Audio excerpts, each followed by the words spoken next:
नमस्कार, मैं एस कुमार आप सभी का स्वागत करता हूं डीएलएड एकेडमी पर। वीडियो में हम जानकारी ले रहे हैं लिसनिंग और स्पीकिंग के बारे में। इसके पहले भाग में हमने पढ़ा था कि लिसनिंग क्या होती है। इसके अलावा लिसनिंग के टाइप्स कौन कौन से होते हैं, लिसनिंग की प्रोसेस में कौन कौन सी स्टेजेस होती हैं, तो वो हमने जानकारी ले ली हैं। ज़्यादातर मेरा वीडियो देखने वाले हिंदी भाषी हैं जो अंग्रेजी को पहली बार पढ़ रहे हैं, तो इसलिए मैं अपना जो समझाने का है वो मैं बिल्कुल बाइलिंगुअल रखता हूं ताकि आपको कोई समस्या ना आए। तो आप वीडियो जब अंत तक देखते हैं तो आपको हिंदी और अंग्रेजी दोनों समझ में आ जाती हैं। ज़्यादा से ज़्यादा ये जो लिखने का खेल है अपने अंग्रेजी में वो आपके जो है वोकेबलरी पे डिपेंड करता है। अगर आपकी वोकेब ठीक है, आपका शब्दकोश ठीक है, तो आप अच्छे प्रकार से लिख पाओगे। इसलिए अच्छे प्रकार से समझे और पढ़ना। तो शुरुआत करते हैं आज के प्रश्न से। प्रश्न हमारा है कि क्या रोल होता है लिसनिंग का, कि सीखना है हमें कोई भाषा को, तो अगर हमें एक भाषा सीखनी है तो उसमें उस लिसनिंग का क्या रोल है। तो देखिए 2023 के एग्ज़ाम में पूछा गया था, तो इसका आंसर ये होगा कि जो हमारी लिसनिंग स्किल्स हैं, हमारे जो सुनने का स्किल्स होता है, वह पहला कौशल हैं to learn a new language. भाषा को सीखने का पहला कौशल होता है लिसनिंग। क्योंकि आपने पढ़ा है कि 4 प्रकार के स्किल्स हैं, एल, एस, आर और डब्ल्यू। तो सबसे पहला स्किल होता है एल। एल मतलब लिसनिंग। तो listening is the first language skill. भाषा का पहला कौशल होता है आपका लिसनिंग। तो एक नई भाषा को अगर आपको सीखना है तो उसके लिए पहला कौशल होगा आपका कौन सा, listening. Because without this skill, इस स्किल के बिना अदर 3 स्किल, अन्य जो 3 कौशल हैं जिनमें स्पीकिंग, रीडिंग और राइटिंग आता है, तो ये तीनों does not make any sense, उनका कोई अर्थ नहीं बनता है। अर्थ क्यों नहीं बनेगा? अर्थ इसलिए नहीं बनेगा क्योंकि अगर किसी ने लिसनिंग नहीं किए हैं तो वो स्पीकिंग नहीं कर पाएगा, और जिसने लिसनिंग और स्पीकिंग नहीं की है तो न तो वो रीड कर पाएगा और न ही राइट कर पाएगा। यानी कि स्पीकिंग करने के लिए पहले लिसनिंग होना ज़रूरी है। जब बालक भाषा को सुनता है, शब्दों को सुनता है, वाक्यों को सुनता है, तो उसको समझकर ग्रहण करता है। फिर उस ग्रहण की गई चीज़ को वह बोलता है, पढ़ता है और फिर लिखना सीखता है। तो इस प्रकार ये जो 3 अदर स्किल्स हैं, ये तीनों स्किल्स डिपेंड करती हैं लिसनिंग के ऊपर। तो सबसे इम्पोर्टेंट रोल होता है लिसनिंग का एक भाषा को सीखने के लिए। लर्नर, शिक्षार्थी, कैन स्पीक, बोल सकता है, रीड यानी पढ़ सकता है, और अथवा राइट लिख सकता है easily with the help of listening. Listening की सहायता से ये सब काम हो सकते हैं।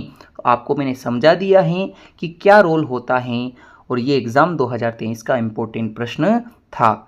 यदि आपको हमारे चैनल के वीडियोस देखना पसंद है और आप पहली बार हमारे चैनल पर विजिट कर रहे हैं, तो आप हमारे इस चैनल को सब्सक्राइब कर सकते हैं।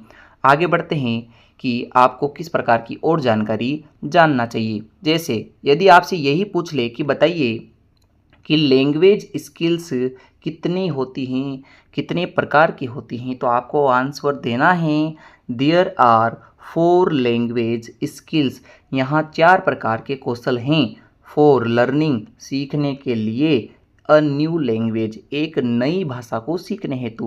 और वो 4 कौन कौन से हैं? 4 में से 2 होंगे रिसेप्टिव और 2 होंगे प्रोडक्टिव। अब आपके मैं यहाँ कार्य सरल कर देता हूँ समझाने के लिए। तो 4 स्किल्स हमारे पास हैं, लिसनिंग, स्पीकिंग, रीडिंग और राइटिंग। इनमें से जो शुरुआत की ये 2 हैं इस साइड के, लिसनिंग और रीडिंग, जो तो हैं आपके कौन से स्किल्स, रिसेप्टिव स्किल। जबकि ये जो आगे वाले 2 स्किल्स हैं, स्पीकिंग और राइटिंग, ये प्रोडक्टिव स्किल्स हैं। अच्छे से समझना है।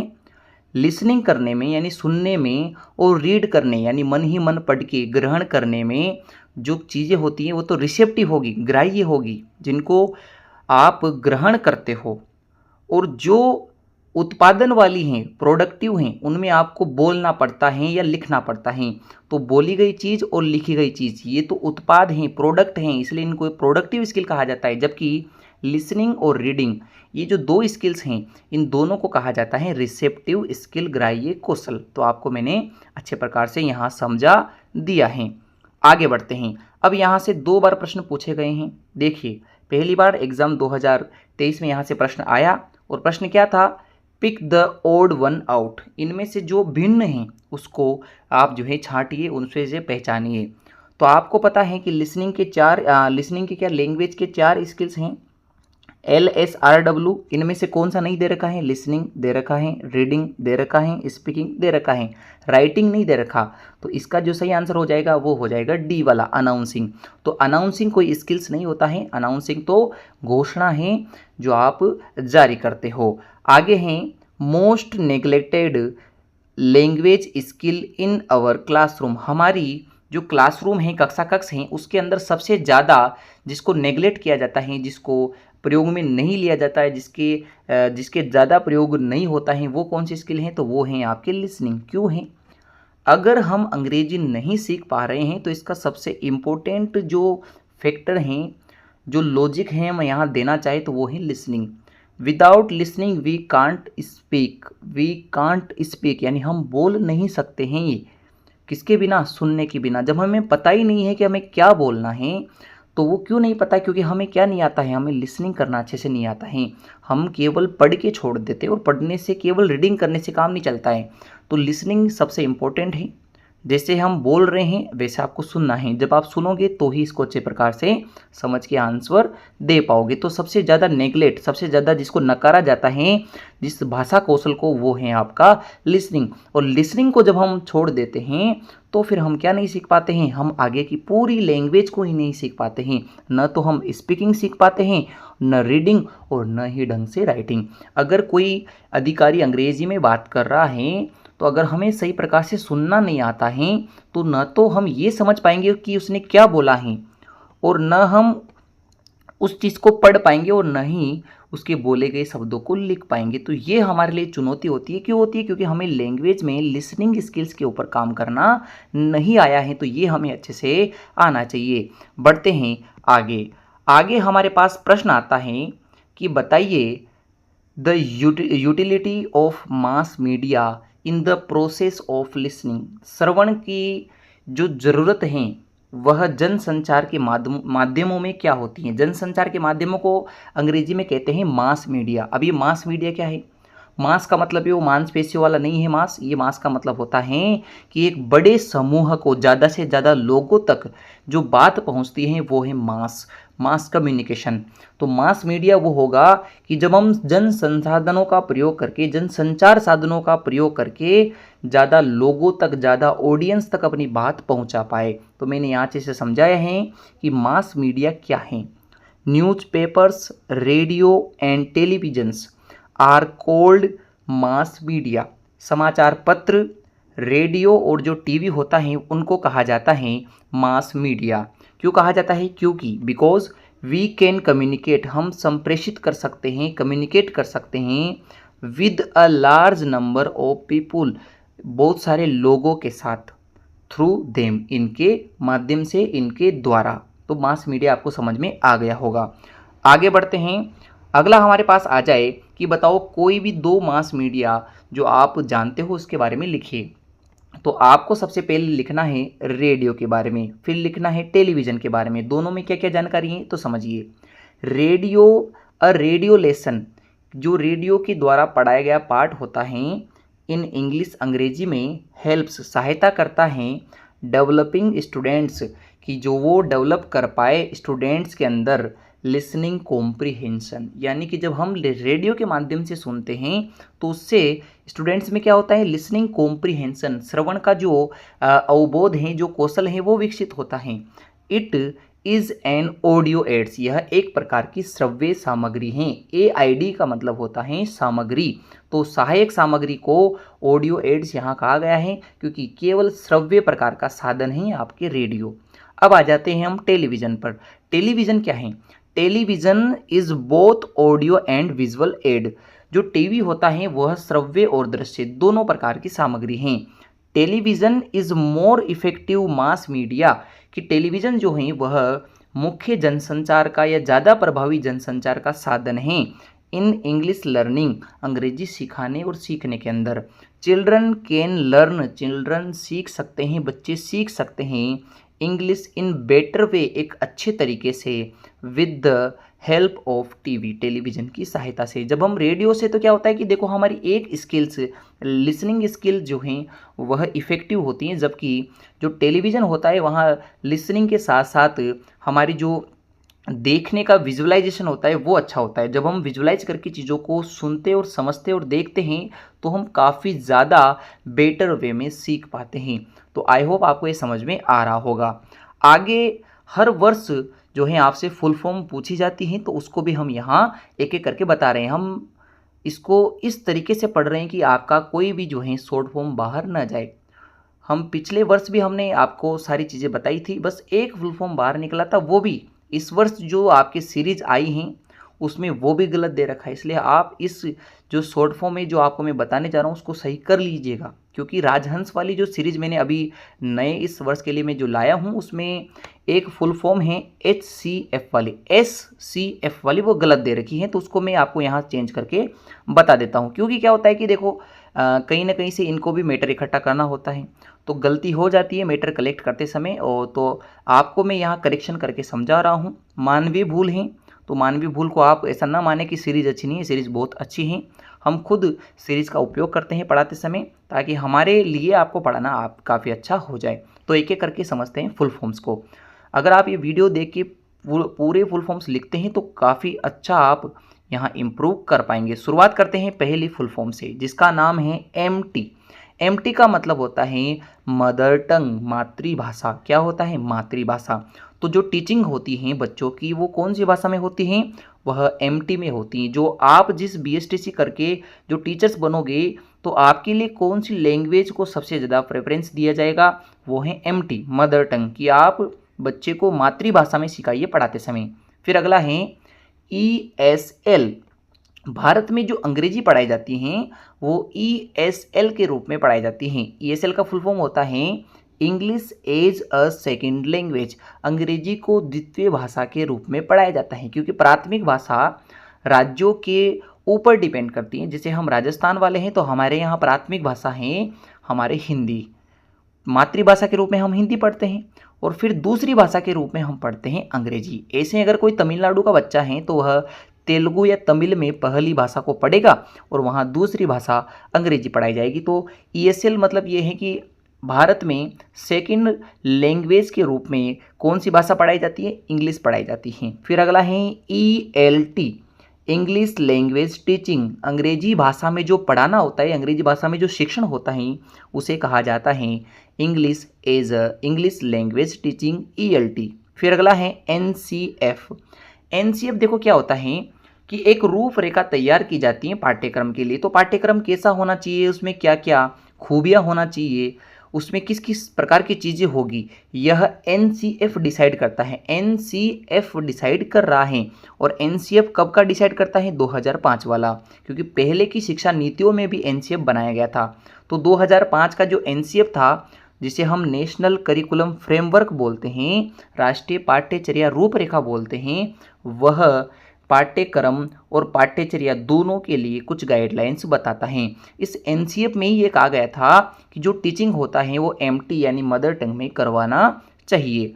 अगला जो 2024 के पेपर में पूछा गया था, 23 या 24 के पेपर में पूछा गया था कि बताइए SCF का फुल फॉर्म क्या होता है।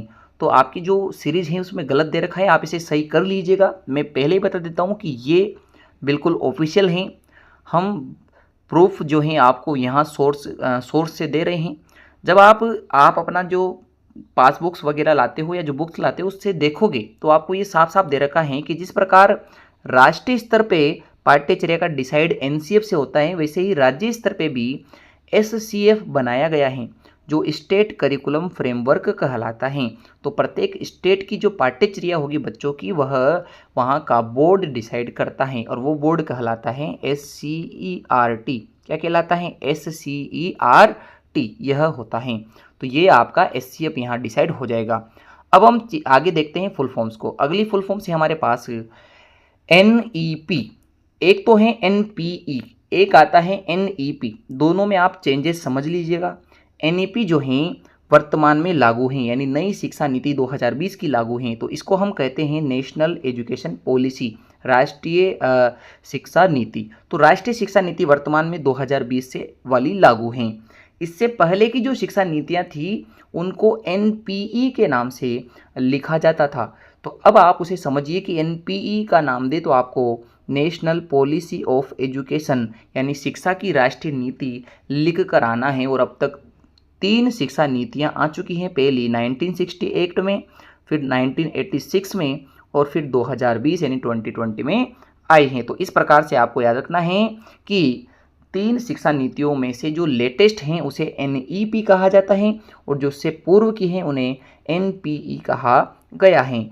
अब ये फुल फॉर्म भी पिछले वर्ष भी पूछा गया था कि डाइट का फुल फॉर्म क्या होता है। तो डाइट का फुल फॉर्म होता है डी से डिस्ट्रिक्ट, आई से institute of education and training, यानी कि जिला शिक्षा एवं प्रशिक्षण संस्थान। इसे हिंदी में कहा जाता है जिला शिक्षा एवं प्रशिक्षण संस्थान, यानी जिले का ऐसा जो प्रारंभिक शिक्षा का संस्थान जो शिक्षा देने और प्रशिक्षण दोनों का कार्य करता है। यानी BSTC first year second year की यहाँ एजुकेशन भी होती है और साथ ही में ट्रेनिंग भी अध्यापकों की यहाँ उनकी भी करवाई जाती है। तो डाइट जो है बहुत ही महत्वपूर्ण रोल निभाता है। तो यहाँ तक की हमने जानकारी ले ली है। आगे बढ़ते हैं SIERT और SCERT के ऊपर। अब ध्यान देवें कि पूर्व में SCERT का नाम हुआ करता था SIERT। उसका फुल फॉर्म समझ लेते हैं, स्टेट इंस्टीट्यूट, राज्य संस्थान ऑफ एजुकेशनल रिसर्च, शैक्षिक अनुसंधान एंड ट्रेनिंग प्रशिक्षण के लिए। और SIERT की स्थापना हुई थी 11 नवंबर 1978। फिर इसी को 14 अगस्त 2018 को बदल के इसको कर दिया गया था SCERT, जहां केवल आई की जगह पे ई किया गया। आई का मतलब होता है इंस्टीट्यूट, संस्थान, जबकि सी का मतलब होता है काउंसिल, मतलब बोले तो परिषद। तो अब इसका नया नाम क्या हो गया, स्टेट काउंसिल, राज्य परिषद ऑफ एजुकेशनल रिसर्च, शैक्षिक अनुसंधान के लिए एंड शैक्षिक अनुसंधान और प्रशिक्षण के लिए। फिर आगे देखते हैं CWSN का फुल फॉर्म। CWSN को कहते हैं चिल्ड्रन विद स्पेशल नीड, विशेष आवश्यकता वाले बच्चे, यानी जिन बच्चों को जो विशेष आवश्यकताएं हैं या वो देखने में अक्षम हैं, सुनने में अक्षम हैं, तो उनको जो है CWSN कहा जाता है। शारीरिक या मानसिक दोनों प्रकार की विकलांगता इसके अंदर आपके शामिल होती हैं CWSN में। आगे देखते हैं NCERT। जैसे SCERT होता है स्टेट में, वैसे ही सेंट्रल लेवल पे होता है NCERT। तो आपके state council of educational research and training में केवल एक शब्द चेंज करना है, स्टेट की जगह पे लिखना है आपको नेशनल।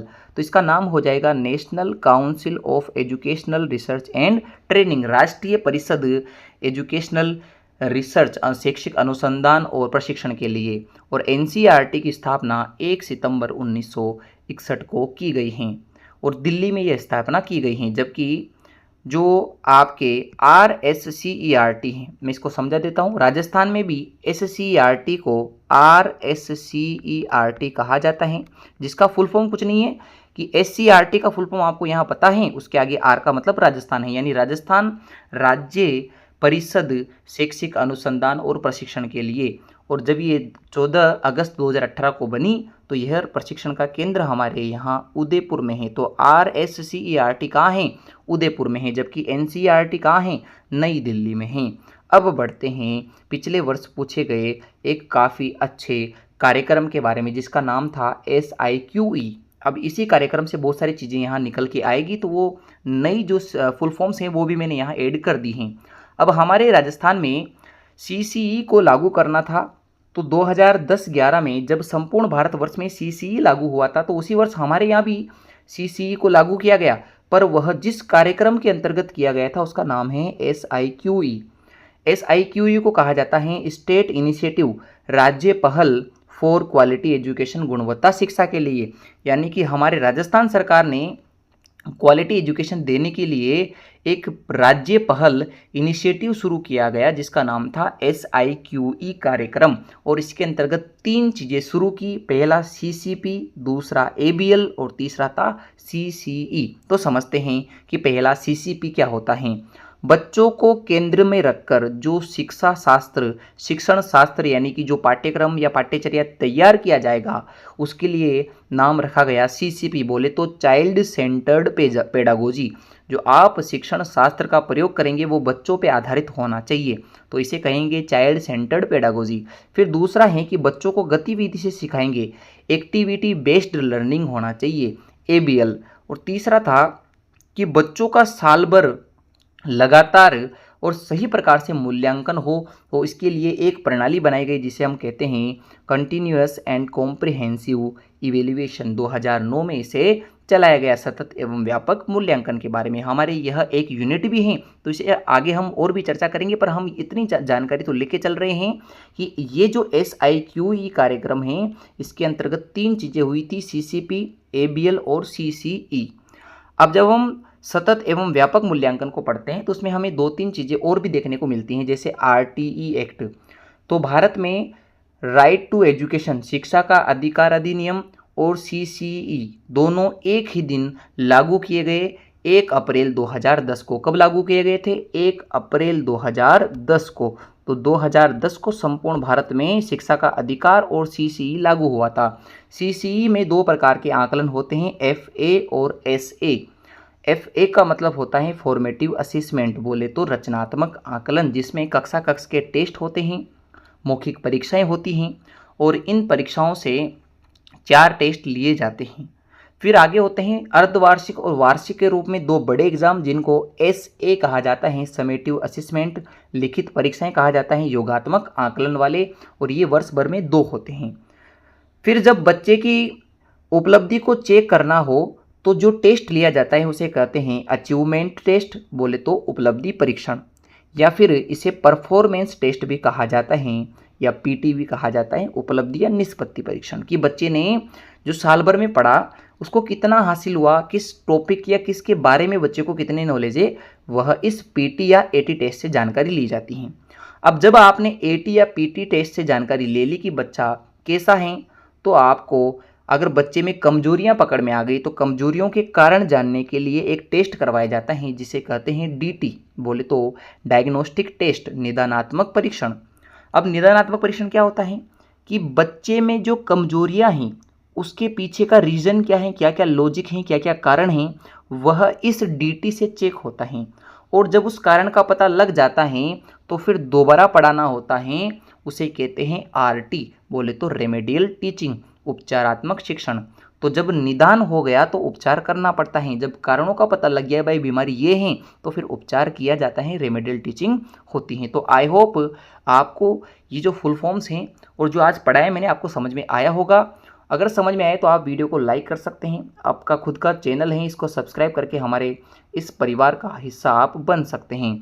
तो आगे मैं कोशिश करूँगा कि आपको काफ़ी अच्छे प्रकार से चीज़ें समझ में आए।